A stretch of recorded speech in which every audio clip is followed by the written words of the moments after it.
ದೇಶದ ಹಲವು ರಾಜ್ಯಗಳಲ್ಲಿ ಇಂದು ಮಳೆಯಾಗುವ ಸಾಧ್ಯತೆ ಇದೆ ಎಂದು ಭಾರತೀಯ ಹವಾಮಾನ ಇಲಾಖೆ ಮುನ್ಸೂಚನೆ ನೀಡಿದೆ.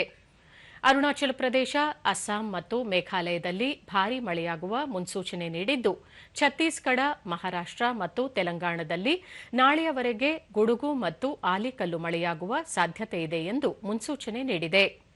ಜಾರ್ಖಂಡ್, ಮಧ್ಯಪ್ರದೇಶ, ಒಡಿಶಾ, ಪೂರ್ವ ರಾಜಸ್ಥಾನ, ಕೊಂಕಣ ಮತ್ತು ಗೋವಾದಲ್ಲಿ ಇಂದು ಗುಡುಗು ಮತ್ತು ಮಿಂಚು ಸಹಿತ ಮಳೆಯಾಗಲಿದೆ. ಕರಾವಳಿ ಕರ್ನಾಟಕ, ಕರ್ನಾಟಕದ ಒಳನಾಡು, ಕೇರಳ, ಮಾಹೆ, ಕರಾವಳಿ, ಆಂಧ್ರಪ್ರದೇಶ, ತೆಲಂಗಾಣ, ಉಪ ಹಿಮಾಲಯನ್, ಪಶ್ಚಿಮ ಬಂಗಾಳ, ಸಿಕ್ಕಿಂ ಮತ್ತು ಈಶಾನ್ಯ ರಾಜ್ಯಗಳಲ್ಲಿ ಇದೇ ರೀತಿಯ ಪರಿಸ್ಥಿತಿ ಇರಲಿದೆ.